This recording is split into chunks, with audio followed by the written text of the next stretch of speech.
Jasmine Crockett thought she had Karoline Leavitt cornered, until Leavitt calmly uttered a single sentence that silenced the entire hearing room. The hearing room was packed, every seat taken, cameras flashed, microphones stood ready, and the air hung heavy with anticipation like the calm before a storm. Karoline Leavitt, the White House press secretary, sat at the witness table, her expression unreadable, her composure bordering on frostiness. A simple black blazer hugged her frame, her sharp eyes locked straight ahead. She had no entourage, only a glass of water and an unshakable confidence. Then, the door swung open. Jasmine Crockett, the Texas congresswoman, stormed in like a whirlwind.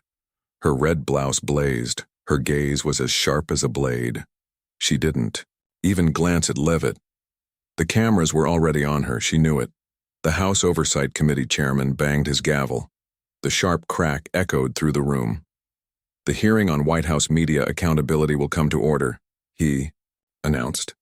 His voice was firm, but no one paid him much attention. All eyes were locked on the two women. Leavitt, Trump's spokesperson, was here to defend the administration. Crockett, the Democratic firebrand, was here to dismantle any excuse. Another bang of the gavel. "We're here to examine the White House's responsibility in managing public information," the chairman continued. His words barely cut through the tension thickening in the room. The cameras panned across the audience, settling on Leavitt. The bright lights illuminated her face, accentuating her icy calm, as if she'd been in this exact position 100 times before. Across from her, Crockett leaned forward, tapping her pen against a stack of papers, her stare as piercing as a dagger. The chairman turned to Leavitt. "Miss Leavitt, you have 5 minutes for your opening statement."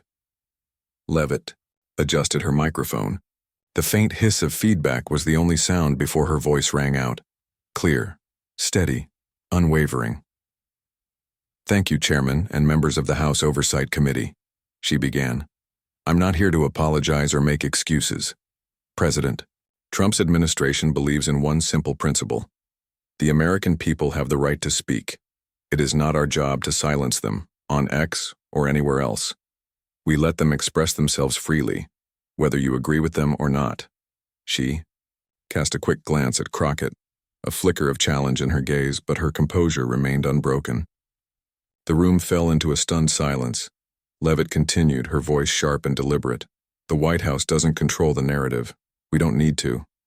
The people decide what they believe, what they hear, and what they say. If someone calls that chaos, so be it. We call it real democracy, not something filtered through politicians or media who think they get to judge." She took a measured sip of water and set the glass down gently.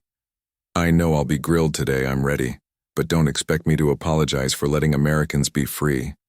She leaned back, hands clasped, the microphone pushed away. A smattering of applause broke out in one corner, clearly Trump supporters. But it was quickly drowned out by murmurs. The cameras swung to Crockett. She didn't clap. She didn't smile. Her lips pressed into a thin line, her fingers tightening around her pen until it looked like she might snap it in half. An aide whispered something to her, but she waved them off, her eyes locked on Leavitt. She wasn't letting that opening statement slide. The chairman nodded. His voice was dry. "Thank you, Miss Leavitt. We'll move to questioning. Congresswoman Crockett, would you like to begin?" Crockett didn't wait for him to finish. She stood, yanking her microphone closer, her voice booming like a gunshot. "Oh, I'd love to, Mr. Chairman." A few chuckles rose from the Democratic side, but the tension in the room quickly returned. She pointed at Leavitt, no hesitation. "You just gave a nice speech about real democracy. So tell me, does real democracy mean letting lies spread, unchecked on X, letting this country tear itself apart? Or is that just an excuse for the White House to dodge accountability?" Leavitt didn't flinch. She met Crockett's gaze, unwavering. "Congresswoman Crockett," she said, her voice light but cutting, "I don't think you want the real answer." Then she paused, just long enough for the weight of her words to settle. "But I'll give it anyway." The room held its breath. "We don't control X and we don't control the people. You want to call it lies, that's your choice. We call it truth. Truth not everyone wants to hear." A flicker of a smile. Barely there, but enough to set Crockett off. Crockett leaned in, voice rising. Truth? She shot back. You call election conspiracies and divisive rhetoric truth? You stand here representing the White House and tell me that letting people get brainwashed is democracy? I can't believe this. The storm was just beginning. Crockett turned to the audience, her hand raised as if rallying support. This isn't democracy, she declared. This is chaos. Chaos your administration created. The room buzzed. Murmurs grew louder. Some nodded in agreement. Others shook their heads. Leavitt remained unfazed. Her tone stayed even. If you think the people aren't smart enough to tell truth from lies, she said, then maybe the problem isn't with us, Congresswoman Crockett. Maybe you should ask yourself, who's really trying to dictate what people should think? We let them think freely. You want the White House to filter every word to fit your view. Is that freedom in your eyes? The words were fuel on a fire. Crockett slammed her hand on the table. The bang echoed through the chamber. Don't play innocent with me, she shot back, eyes blazing. The chairman's gavel pounded, demanding order, but no one paid attention. Crockett stood tall, hands on her hips, her expression burning with frustration.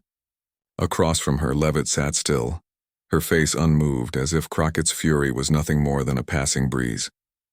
The air crackled with tension, one woman a raging fire, the other an unmelting block of ice. Crockett took a deep breath, her voice trembling with anger but still razor-sharp. Miss Leavitt, let's clarify something before we go any further. You were a lawyer in Texas fighting for people hurt by lies, just like the ones I saw tear apart communities in Dallas. I'm here for them. And you're the youngest press secretary, loyal to Trump, just had a kid, and yet you stand here defending this so-called people's voice. I don't get it. I don't. Do you actually believe what you're saying, or are you just reading Trump's script? Leavitt tilted her head slightly, a flicker of curiosity in her eyes, but her gaze never broke. Congresswoman Crockett, she replied coolly, I'm not here to tell my life story, but if you must know, yes, I believe what I say. I'm not reading a script.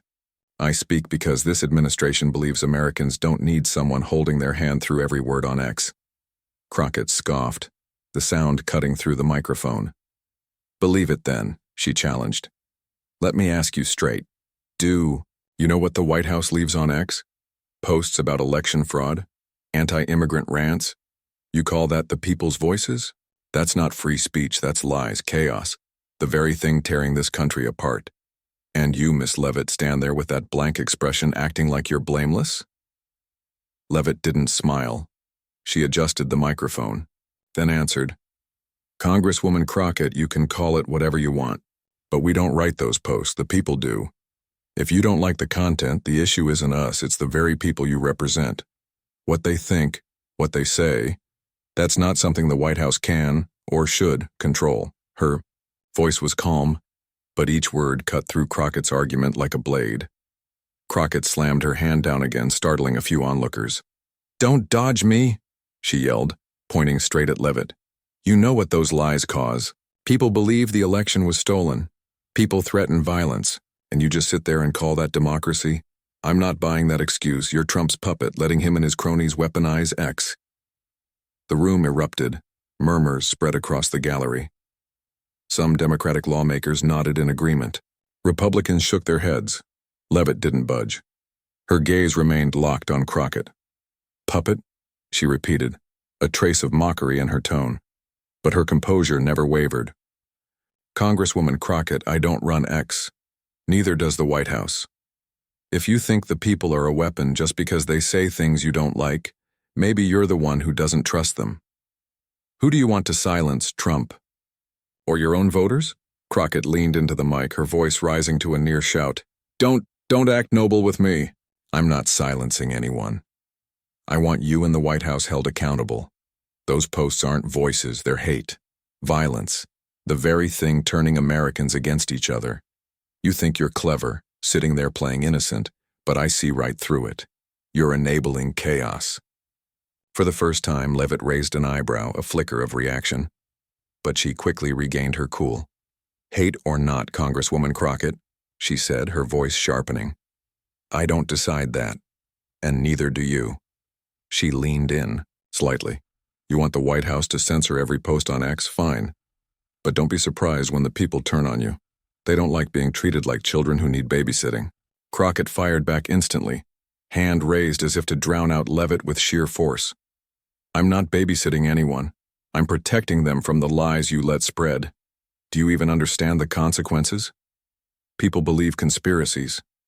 They act on them, and you just shrug, saying that's freedom to destroy the country? Her voice broke, emotion spilling out uncontrollably. The hearing room crackled with intensity, one side demanding control, the other refusing to yield, and neither woman was backing down. Leavitt stared straight at Crockett, unblinking. Freedom is always messy, she said, her voice low but sharp. But what do you want? A world where the government filters every word to protect people? That's not freedom, Congresswoman Crockett. That's control. And control is something you seem to enjoy. She let the words hang in the air. The room erupted. Murmurs swelled. Reporters scribbled furiously, and a few scattered woos echoed from the gallery. Crockett gripped the microphone so tightly her knuckles turned white. Control? She repeated, her voice shaking with rage. You dare say I want control? Her breath came fast, nostrils flaring. I want truth, I want accountability. And you're just Trump's mouthpiece, letting him and his MAGA crowd sow chaos unchecked. The chairman slammed his gavel. Order! Order! But his voice was swallowed by the storm. Leavitt didn't flinch. She took a sip of water, set the glass down with deliberate calm, and met Crockett's burning gaze with one of quiet steel. If you want accountability, then ask, she said evenly. But don't expect me to apologize for letting the people speak, no matter how loud you yell.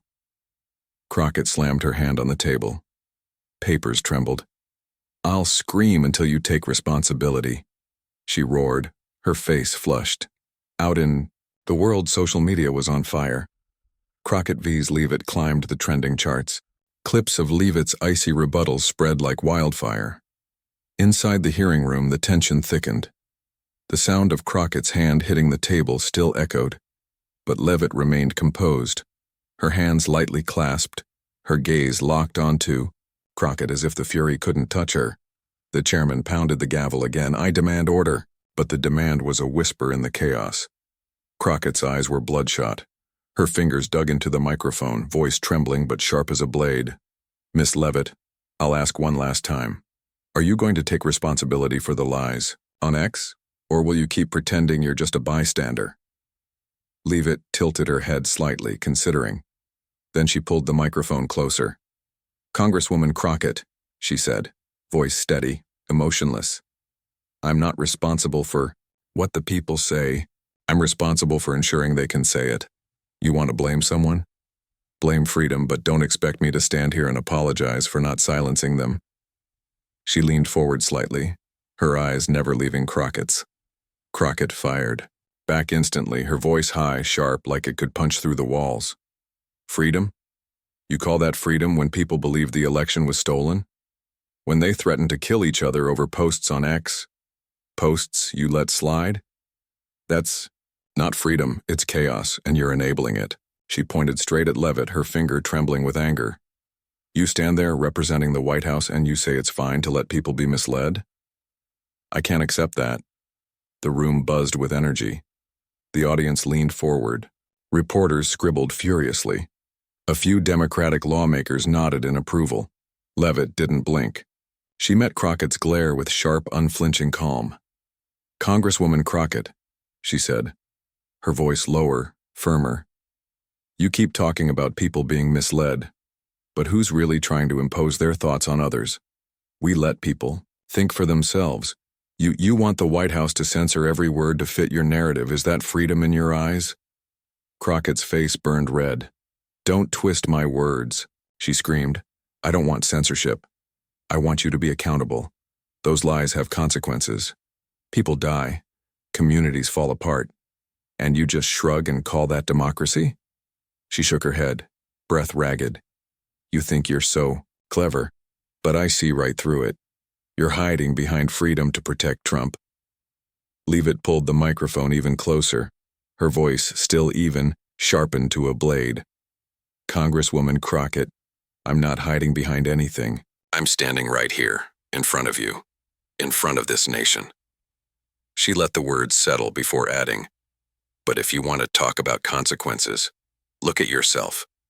You want to control the narrative, decide who gets to speak and who doesn't. That's not protection. That's power. And maybe your problem isn't the lies. It's that you can't control the story anymore. The words were like a slow-burning fuse. The room fell silent. Crockett's ragged breathing was the only sound through the mic. Her eyes widened, her face frozen for just a moment, before she exploded. "Control?" she roared, voice breaking.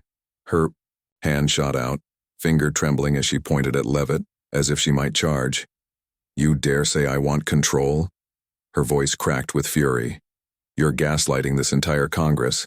I'm fighting for truth, for the people, and you." The battle was far from over. Trump and his MAGA crowd sow chaos, Crockett spat. Then they stand there pretending to be noble, and now you. She pointed at Leavitt, voice shaking with rage. "You have the audacity to say I've lost control?" Leavitt didn't react right away. A flicker of curiosity crossed her eyes. Then with deliberate ease, she leaned into the mic. "I didn't say you've lost control, Congresswoman," she said, voice steady, low, clear. "I said you don't control the narrative anymore, and that scares you." She let the words settle. "You yell, you bang the table, but the people still speak, and we still let them. You want to change that?" A pause, a breath, a dagger of a smirk. "Go ahead and try." Then, as if nothing had happened, she sat back, hands lightly clasped. "That was the breaking point," Crockett snapped. She shot up, her chair scraping back with a sharp screech. Her hand slammed the table so hard that a stack of papers trembled. "Try?" she roared. "I won't just try. I'll make you pay." Her voice cracked with fury, uncontrollable, unfiltered, raw. "You think you're so smart sitting there with that ice-cold act," she went on, breath heaving. "But I won't let you dodge this. The people deserve the truth, not lies from Trump's mouthpiece." The microphone quivered beneath her rage. Her face burned red. Her eyes were wild, locked onto Leavitt as if she might lunge across the witness table. The murmurs in the room swelled into a roar. Some in the audience whispered. Others shouted in agreement. Democratic lawmakers clapped sporadically, nodding. Republicans exchanged glances, some smirking, others shaking their heads. The chairman pounded his gavel relentlessly. "Order. Now."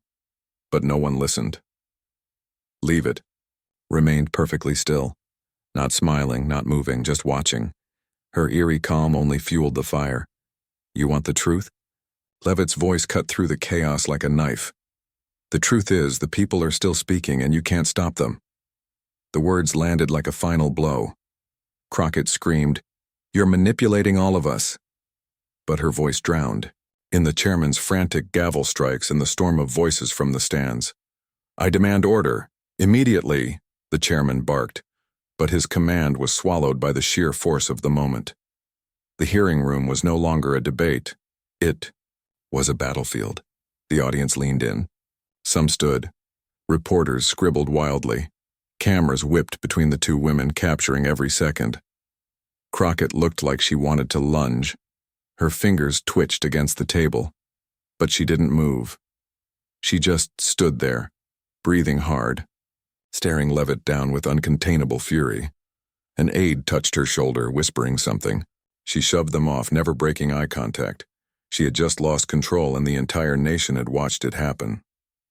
Leavitt, in contrast, remained an image of perfect stillness, her hands clasped, her expression unreadable, not triumphant. Not smug, just watching. The moment was over, but the war had just begun. Online, the fallout exploded. On X, reactions were instant, brutal, and deeply divided.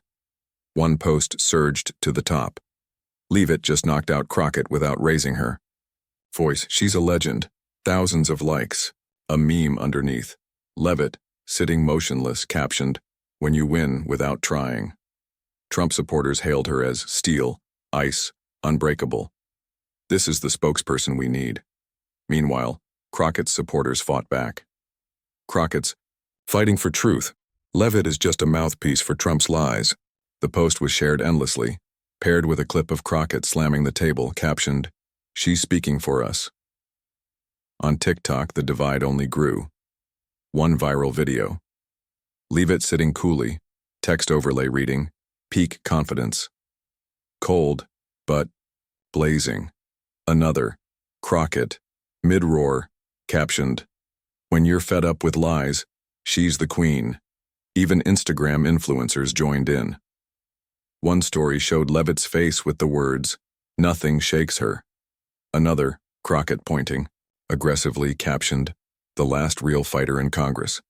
The battle lines were drawn, clips were edited, perspectives twisted, narratives pushed. Neither side was backing down, and the hearing, it was no longer just a congressional showdown, it was a war for the truth, and the internet was the battlefield.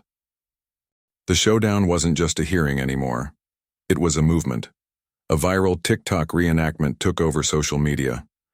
One user, playing Leavitt, sat perfectly still, expression flat, hands clasped, facing another user as Crockett, who banged on a table, yelling furiously.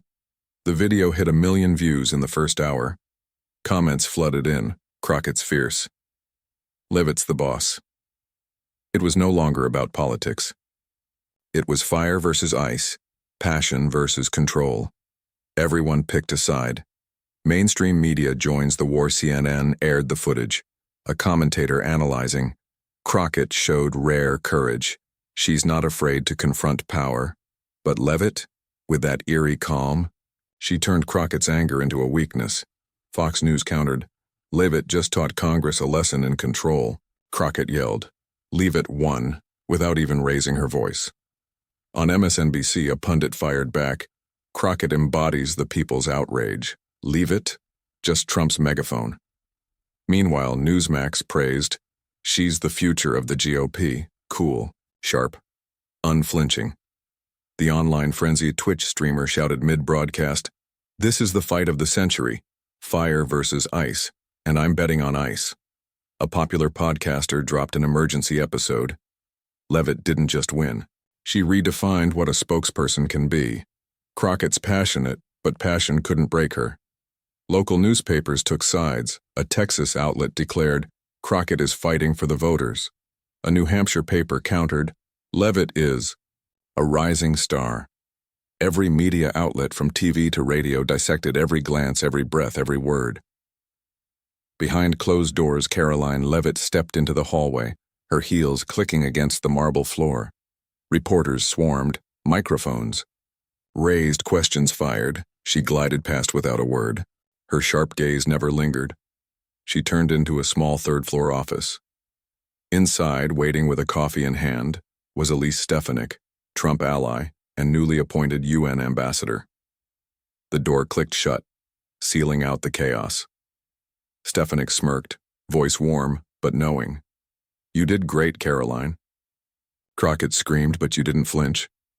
Leavitt sank into an armchair, finally letting her shoulders relax. She unbuttoned her blazer, exhaling softly. "I wasn't surprised by her," she murmured. "Crockett cares, I see that. But she thinks yelling changes something." She shook her head. "It doesn't." Stefanik nodded, setting her coffee down. "You just showed the nation how we play. Calm, sharp. Trump's going to love this." Leavitt gazed out the window, the city lights flickering below. For a moment she was silent, her fingers tapping lightly against the armrest. "I didn't do it for Trump." Her voice was softer now, almost reflective. "I did it for principle. People have to be able to speak, right or wrong. Otherwise, we're no different from the ones Crockett hates." Stefanik raised an eyebrow but didn't argue. Instead, she stepped closer, patting Leavitt's shoulder lightly. "You're the youngest press secretary in history, and today you proved why." A small smile. "Take a break, Karoline. You've earned it." Leavitt nodded, but her eyes stayed on the skyline. For a flicker of a second, a question stirred in her mind. Am I doing the right thing? She brushed it away. She believed in what she stood for. Not for Trump, not for the White House, for the idea that the truth would always rise, no matter how messy. Crockett's breaking point, a few rooms away, Jasmine Crockett slammed her office. Charter shut. Papers hit the desk. Her hands trembled. She collapsed into her chair, chest heaving. 3 young aides stood around her, silent, unsure. Finally, one spoke, hesitant. Congresswoman, you did great. The whole country heard you. Crockett looked up, her eyes still red, breathing heavy. Great, she whispered, voice hoarse. She shook her head. I didn't take her down, I yelled. I banged the table. But Leavitt, her jaw clenched. She didn't budge. She let out a bitter laugh. I don't feel like I won. A second aide, a short-haired young woman, stepped forward, placing a firm hand on the desk. You spoke the truth. That's what matters. Leavitt, can be calm, but you showed that we won't stay silent against lies. Crockett exhaled sharply, rubbing her forehead. Truth doesn't mean anything if I can't make them accountable. She glanced at the table. Her fingers twitched, wanting to slam it again, but she had no strength left. She sat there, cold as ice, and made me look like the one who lost control. Her voice dropped to a near whisper. I hate that. She closed her eyes for a moment. Then when she opened them, something changed. Resolve. Fire. She straightened in her chair, hands gripping the armrests. I'm not stopping. Her voice was steadier now, stronger. Leavitt and Trump might have won today. A pause, a slow inhale. But I'll make them pay. The war wasn't over. Not in Congress. Not on social media. And certainly not between them. The nation was watching and still divided. In Texas, outside Jasmine Crockett's local office, her supporters gathered holding signs. Jasmine speaks for us. An older woman told a reporter. She's fiery, but she cares. Not like that cold crew at the White House. Meanwhile, in New Hampshire, Karoline Leavitt's home state, locals packed into a small coffee shop, huddled around their phones, rewatching the clip on repeat. A middle-aged man chuckled, raising his mug. She's our girl. Calm but cutting. Crockett didn't stand a chance. The battle between Crockett and Leavitt wasn't just a viral moment. It was a mirror, reflecting the deep divide in America today. A clash of ideals in a polarized America. Crockett, the voice of outrage. A fighter for those who believe truth is being twisted by misinformation. The one who screamed about lies tearing communities apart. Leavitt, the icy calm. The one who stood her ground, believing that speech, even chaotic speech, must be free. The one who dropped the line that set Crockett off. You don't control the narrative anymore. Their fight wasn't just personal. It echoed real debates raging across America. On social media, in Congress, in family dinner arguments, progressives and conservatives colliding, not just over politics but over truth itself. The real takeaway. This wasn't just about who was right. It was about who controlled the moment. Leavitt didn't win because she had better arguments. She won because she didn't let anger control her. She stayed cold. Crockett burned too hot, like when Leavitt walked away, untouched, while Crockett fumed in the chaos. Lesson? In today's America, where people explode over arguments online, and in real life, learn to listen before you shout.